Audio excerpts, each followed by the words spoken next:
ಮಿಡ್ಗೇಶಿ police ಠಾಣೆಯಲ್ಲಿ ತಹಸೀಲ್ದಾರ್ ರವರು ಅಶ್ವತ್ಥಪ್ಪ ಮತ್ತು ಸುರೇಶ್ ರವರನ್ನು ಹೊಡೆದಿದ್ದಾರೆ ಎಂಬ ಗಂಭೀರ ಆರೋಪ ಕೇಳಿಬಂದಿದೆ.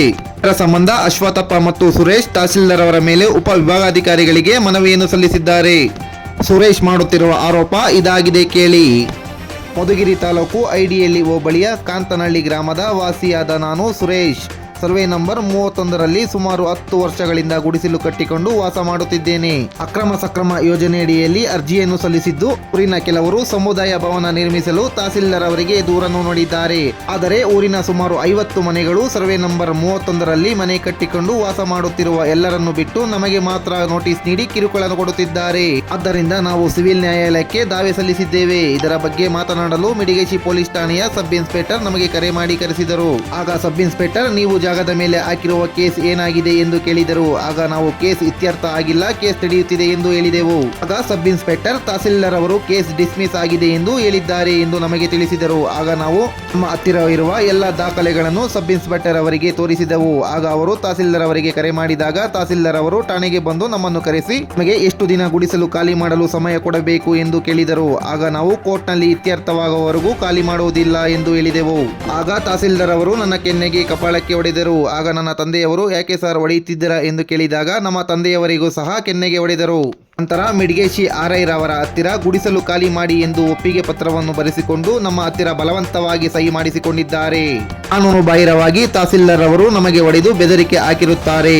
ಆದ್ದರಿಂದ ಇವರ ಮೇಲೆ ಸೂಕ್ತ ಕ್ರಮ ಜರುಗಿಸಿ ನಮಗೆ ರಕ್ಷಣೆ ನೀಡಬೇಕಾಗಿ ಉಪ ವಿಭಾಗಾಧಿಕಾರಿಗಳಿಗೆ ಗಂಭೀರ ಆರೋಪ ಮಾಡುತ್ತಾ ಮನವಿ ಪತ್ರ ಸಲ್ಲಿಸಿದ್ದಾರೆ. ಫೋನ್ ಮಾಡಿ ಅವರು ಅಶ್ವತ್ಥಪ್ಪ ಇಬ್ಬರು ಬರೀ ಸ್ಟೇಷನ್ ಕೊಡಬೇಕು ಸರ್. ನಾವು ಕೇಳಿದ್ರೆ ಯಾಕೆ ಸರ್ ಅದೇನಪ್ಪ ನಿಮ್ಮ ಜಾಗದಲ್ಲಿ ಸಮುದಾಯ ಭವನ ಗುరించి ಆ ಜಾಗ ಮಾತಾಡಬೇಕಪ್ಪ ಬರ್ರಿ ಅಂತ. ಸರಿ ಆಯ್ತು ಸರ್ ಬರ್ತೀನಿ. ಸ್ಟೇಷನ್ ಹತ್ರ 2 ಗಂಟೆಗೆ ಹೋದೆ. 2 ಗಂಟೆ ಹೋಗಿ ಸಬ್ ಇನ್ಸ್ಪೆಕ್ಟರ್ ಸಾಹೇಬರು ಹೊರಗಡೆ ರೂಮಲ್ಲಿದ್ದರು. ಇವಾಗ ಸರ್ ಕರೆದಿರಲ್ವ ಸರ್ ಆಯ್ತಪ್ಪ ನೀವು ಕೇಸ್ ಹಾಕಿದ್ರಲ್ಲ ಅದು ನಿಮ್ಮದು ಜಾಗದ್ದು ಏನು ಮಾಡಿದ್ರಿ? ಇಲ್ಲ ಸರ್ ಇನ್ನೂ ಏನೂ ಆಗಿಲ್ಲ, ಇನ್ನೂ ಇತ್ಯರ್ಥ ಆಗಿಲ್ಲ, ಇನ್ನೂ ಕೇಸ್ ನಡೀತಾ ಐತೆ, ಇನ್ನೂ ಏನಾಗಿಲ್ಲ ಸರ್. ತಹಸೀಲ್ದಾರ್ ಡಿಸ್ಮಿಸ್ ಆಗಿದೆ ಅಂತ ಹೇಳ್ತಾ ಇದ್ದಾರೆ. ಇಲ್ಲ ಸರ್ ಆಗಿಲ್ಲ ಅಂತ ನಮ್ಮ ಹತ್ರ ಇರೋ ದಾಖಲೆ ಎಲ್ಲ ತೋರಿಸ್ತೀನಿ. ಅವ್ರಿಗೆ ತೋರಿಸ್ಮೇಲೆ ಅವರೆಲ್ಲ ನೋಡಿಬಿಟ್ಟು ತಹಸೀಲ್ದಾರ್ ಫೋನ್ ಮಾಡಿದ್ರು.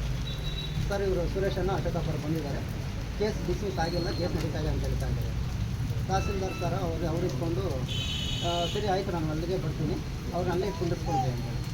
ಸರಿ ಆಚೆ ಇರಪ್ಪ ಒಂದು ಅರ್ಧ ಗಂಟೆ ಬರ್ತಾರೆ ಅಂತ. ತಹಸೀಲ್ದಾರ್ 2:15, 2:45 ಬಂದಮೇಲೆ ಕರೆಸ್ತಿರು ಹೋದೆ.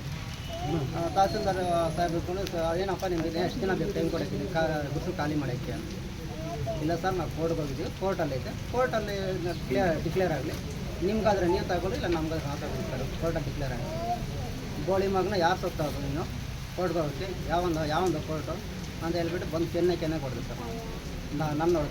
ನನ್ನ ನೋಡಿದ ಮೇಲೆ ನಾವು ಅಪ್ಪ ಯಾಕೆ ಸರ್ ಹೊಡಿತೀರ ಅಂತ ಕೇಳಿದರೆ ಅವರು ನಮ್ಮ ಅಪ್ಪನ ಗೋಳಿ ಮಗನ ನಿಮ್ಗೆ ಎಷ್ಟು ದಿನ ಹೇಳಿದ್ರು ಅಂತೇಳಿ ನಮ್ಮ ಅಪ್ಪನ ಕೆನ್ನೆಗೆ ಹೊಡೆದ ಮೇಲೆ ನಾವಪ್ಪ ಪ್ರಜ್ಞೆ ತಪ್ಪಿತು ತಕ್ಷಣ ತಹಸೀಲ್ದಾರ್ ಸಾಹೇಬ್ ಹೇಳಿದ್ರು ನೀರು ಕುಡಿಸು ಅವ್ರಿಗೆ, ನೀರು ಕುಡಿಸೋದು. ನಾನು ನೀರು ಕೊಟ್ಟರು ನೀರು ಕುಡಿಸಿದೆ.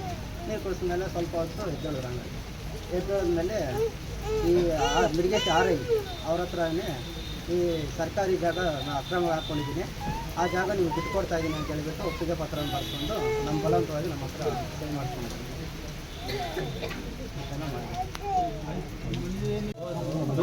ವಾಯ್ಸ್ ಬರಲಿ ಬರಪ್ಪ ಸ್ಟೇಷನ್ ಹೋದೆ. ನಾನು ಹೋದರೆ ಏನಾಯ್ತಪ್ಪ ಅಂತ ಕೇಳಿದ್ರು. ಮಗ ಏನೋ ಹೇಳಿದವನು ಅಷ್ಟೇನು ಸರ್ ಹೇಳಿದ್ರು. ಇವ್ರು ಬಂದು ಏಕಾಏಕಿ ಬಂದು ಅವರು ಹೊಡಿತಾ ಇದ್ದಾರೆ. ಯಾಕೆ ಸರ್ ಹೊಡಿತೀರಾ?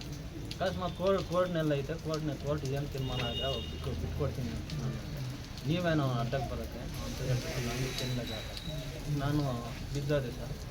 ಅಷ್ಟೇ ನಮ್ಗೆ ಜ್ಞಾಪನ, ಮುಂದೆ ಜ್ಞಾಪನೇ ಇಲ್ಲ. ನನಗೆ ಏನು ಮಾಡ್ಕೊಂಡ್ರು ಏನು ಕತೆ ನಮ್ಗೆ ಸೈನ್ ಹಾಕಿದ್ರು ನಮ್ಗೆ ಗೊತ್ತಿಲ್ಲ. ಸೈನ್ ಹಾಕ್ಸ್ಕೊಂಡವ್ರಂತ ನನಗೆ ಗೊತ್ತಿಲ್ಲ. ಅದನ್ನು ಸೈನ್ ಹಾಕ್ಸ್ಕೊಂಡವ್ರು ಅದು ಗೊತ್ತಿಲ್ಲ ನನಗೆ. ಅಷ್ಟೇ ನಮ್ಗೆ ಜ್ಞಾಪನ ಇದೆ. Thank you.